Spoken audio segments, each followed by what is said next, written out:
Mesdames et messieurs, merci de votre fidélité sur GIEL Afrique Média. Bonjour et bienvenue à suivre ces flashs d'infos. À la une, l'escalade du conflit dans l'est de la République démocratique du Congo exerce une pression considérable sur les finances publiques, en plus de ses lourdes conséquences humanitaires et sociales. C'est ce qu'a relevé la mission des services du Fonds monétaire international en visite à Kinshasa du 30 avril au 13 mai 2025, dans le cadre des discussions liées à la première revue du programme économique et financier appuyé par l'accord au titre de la facilité élargie du crédit. Le FMI encourage les autorités à poursuivre les réformes engagées et à renforcer les mesures de gestion des dépenses publiques tout en assurant un soutien approprié aux populations affectées par la crise. La coordination de la société civile du territoire de Walikale, dans la province du Nord Kivu, en République démocratique du Congo, alerte sur l'arrivée de nouveaux renforts du mouvement rebelle AFC M23.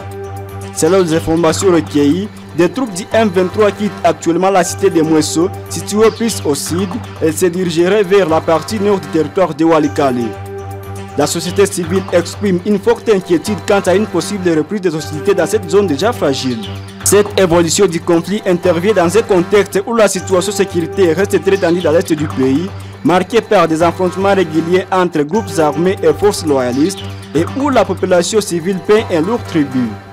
La Cour constitutionnelle de la République démocratique du Congo doit rendre ce mercredi 14 mai 2025 son arrêt très attendu de l'affaire du parc agro-industriel de Bukangalonzo.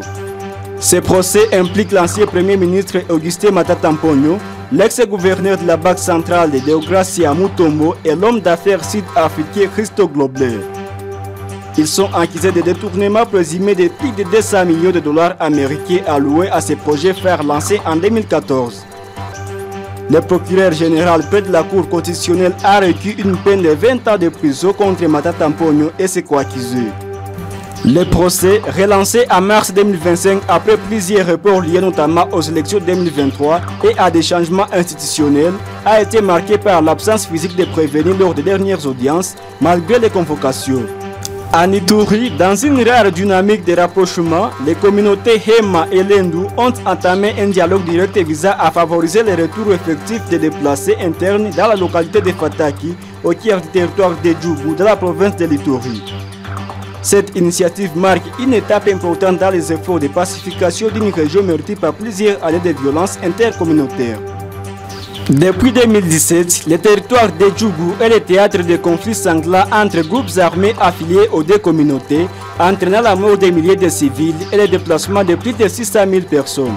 Et c'est par ici que nous mettons fin à ces flashs d'infos sur GIEL Afrique Média. Merci de l'avoir suivi. Les détails sont à retrouver dans la grande édition de 19h.